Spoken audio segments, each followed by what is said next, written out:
कोटद्वार के श्री गुरु राम राय जो public school है यहाँ पे, आज यहाँ पे श्री गुरु राम राय महंत इंद्रेश अस्पताल के सौजन्य से एक जागरूकता कैंप लगाया गया था, कैंसर जागरूकता कैंप। और यहाँ पे महंत इंद्रेश अस्पताल देहरादून के विशेषज्ञ डॉक्टर्स यहाँ पे शामिल हुए।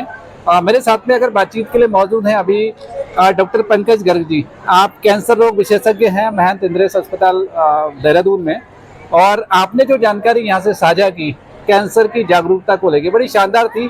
मैं उनसे बातचीत कर लेता हूँ और स्टेप बाय स्टेप जान लेता हूँ कि किस तरह से कैंसर की अवेयरनेस लोगों में नहीं है, किस तरह से लोग अवेयर हों और किस तरह से कैंसर से बचाया जा सकता है अपने आप को। सर, सबसे पहले तो आपका कोटद्वार में बहुत बहुत स्वागत है। बहुत बहुत धन्यवाद। कैंसर जागरूकता के ऊपर सर बहुत शानदार आपने यहाँ से जानकारी दी, मंच से बहुत लंबी चौड़ी जानकारी दी।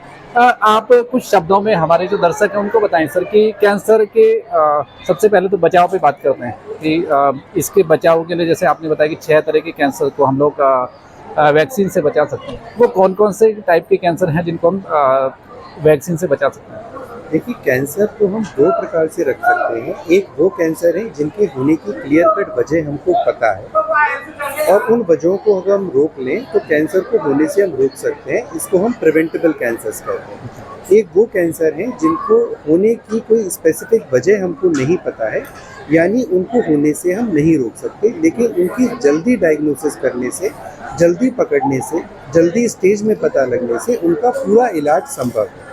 आपने वैक्सीन की बात की। ह्यूमन पैपिलोमा वायरस एक इन्फेक्शन है, वायरल इन्फेक्शन है, जो कि सर्वाइकल कैंसर, जो कि महिलाओं में होने वाला एक बहुत कॉमन कैंसर है, वो कराता है। इसके अलावा और भी कई सारे कैंसर वो कराता है। टोटल करीब 6 प्रकार के कैंसर कराता है। अब हम अगर बच्चों को जब छोटे हैं तभी ये वैक्सीन लगा दें तो इस वायरस से होने वाले कैंसर्स को हम रोक सकते हैं।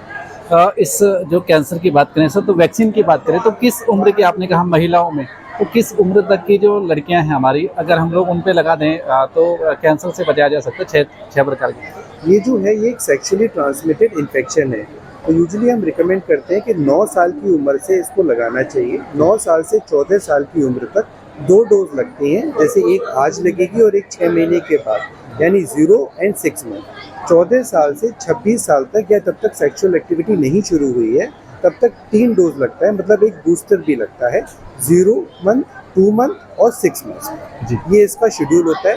26 वर्ष के बाद अगर वैक्सीन लगवाना है तो उसके लिए पहले डॉक्टर से सलाह लेनी चाहिए। सर, यहाँ पे कई सारे गर्ल्स बैठे थे, मेरी जानकारी में लगभग 500 से ऊपर गर्ल्स बैठे थे। जब आपने सवाल किया कि किसी ने सुना है इस वैक्सीन के बारे में या किसी ने लगवाई है, तो किसी का भी हाथ खड़ा नहीं हुआ। इसका मतलब कहीं ना कहीं अवेयरनेस की बहुत बड़ी कमी है यहाँ पे। मैं बिल्कुल आपकी इस बात से सहमत हूँ। जागरूकता की बहुत ज़्यादा कमी है और इसको हम ये भी नहीं कह सकते क्योंकि ग्रामीण एरियाज़ में कमी है। आज शहरों में भी जो बहुत पढ़े लिखे लोग हैं, जो अच्छी पोजीशंस पे हैं, उनमें भी इस अवेयरनेस की बहुत कमी है। जागरूकता की बहुत ज़रूरत है। मैं आपसे एक और आंकड़ा शेयर करूंगा। अभी गढ़वाल रीजन के 3600 कैंसर पेशेंट्स का हमने एक डेटा एनालिसिस किया।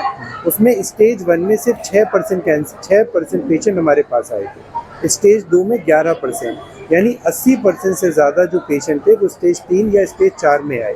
तो कैंसर को लेके अभी भी बहुत ज़्यादा जागरूकता की आवश्यकता है समाज में, और जब तक ये नहीं होगा इस कैंसर नाम के दानव से हम नहीं लड़ पाएंगे। सर, बात की जाए कैंसर के लिए, अमूमन माना जाता है कि कैंसर जो होता है उसके लक्षणों का पता नहीं चलता कि किस तरह से शरीर में जो बदलाव आते हैं। कुछ एक ऐसे लक्षण जो होते हैं क्या जिससे पता चले कि हाँ कैंसर फर्स्ट स्टेज में आ गया, सेकंड? अमूमन ये माना जाता है कि जब 3rd 4th स्टेज में आ जाता है तभी पता चलता है। ऐसे कोई लक्षण है प्राइमरी स्टेज?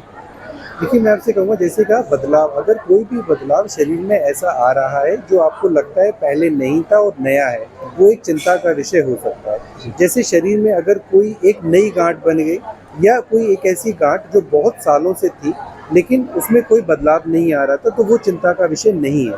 लेकिन किसी नई गांठ का बनना या किसी पुरानी गांठ का अचानक से बढ़ने लगना, खांसी का होना जो ठीक नहीं हो रही है, जितनी भी एक सीजनल खांसी होती है वो हफ्ते में 10 दिन में ठीक हो जाती है, बलगम में खून आना, लैट्रिन के रास्ते खून आना, पेशाब में खून आना, मुंह में किसी एक छाले का ऐसा होना जो 2 हफ्ते 3 हफ्ते से ठीक नहीं हो रहा है, वजन का अचानक से बहुत घटना, भूख का बिल्कुल नहीं लगना, तो ये सब वो लक्षण है जो ये नहीं कहते कि ये कैंसर है, लेकिन ये चिंता का विषय है और ये कैंसर हो सकते हैं और इसके लिए डॉक्टर से मिलने की आवश्यकता है। जी सर, आज जो अवेयरनेस कैंप था एक, आगे क्या प्लानिंग है आपकी? ये तो एक दिन का कैंप था, तो आगे क्या और जो प्लानिंग है आप लोगों की?